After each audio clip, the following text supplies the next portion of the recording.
In the last video, we looked at how to use the calculator to evaluate, but if you don't have a calculator or you don't have a graphing calculator with a table function, you can use direct substitution, and that's probably what you're the most used to using.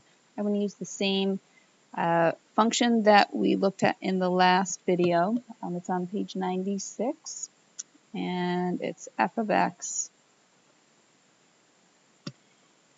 equals 2x to the fourth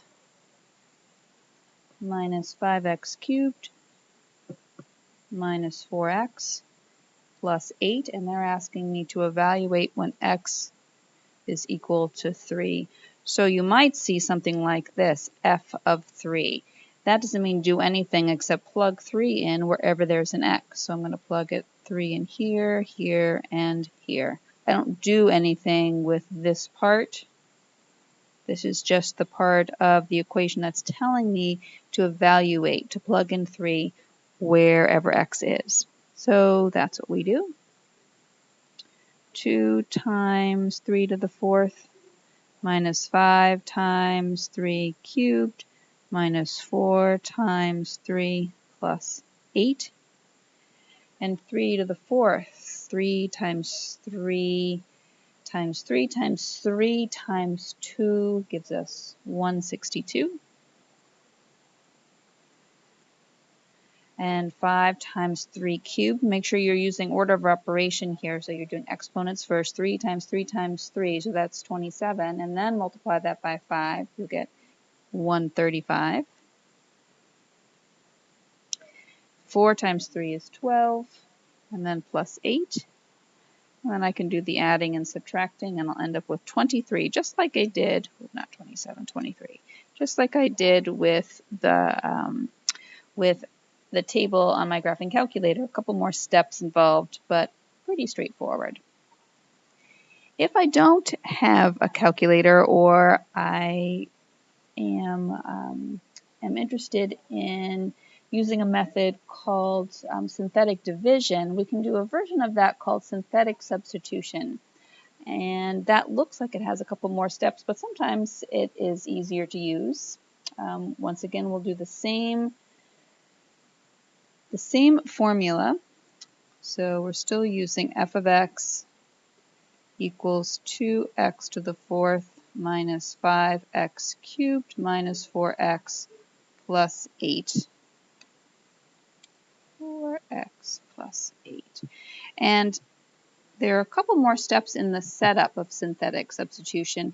And we're going to start off by getting rid of, or at least putting aside, the variables and just looking at the coefficients. So step 1 says write the coefficients in exponent descending order. So I'm going to start with the leading coefficient 2 and go all the way down to the constant 8. And the other thing that I want to make sure that I do is use some fillers. So what's not typed on your guided notes is that I need to include any coefficients of terms that aren't there. So I'll show you what that means here in a minute. Include, I call them space holders. Include space holders for missing terms. And what we're going to use for that space holder is a 0. All right, so let's do this. So my first coefficient is 2. There's my x to the fourth.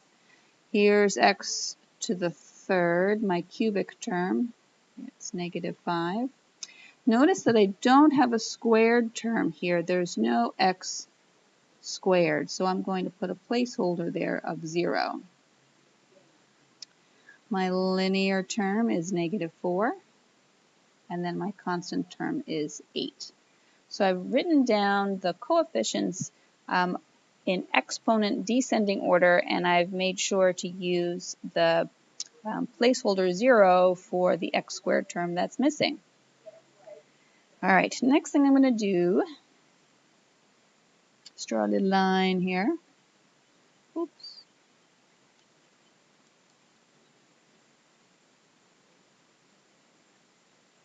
And I'm going to bring down my first coefficient 2.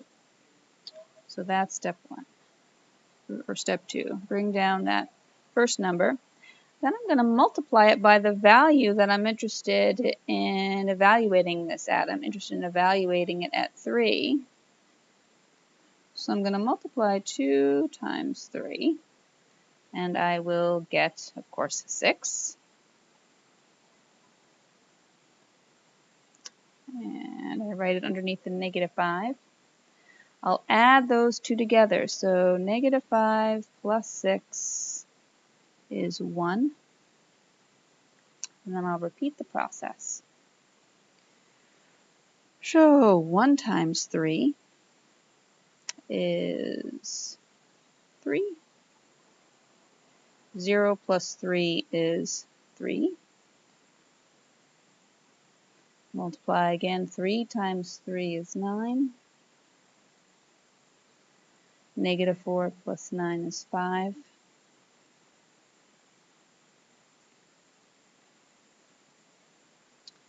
And 5 times 3 is 15. Oops. And 15 plus 8 is 23. And that last number that you get, this number right here, is your answer, which is the same as what we got when we did direct substitution, and the same that we got when we used a graphing calculator. So that's called synthetic substitution. And I would try a couple.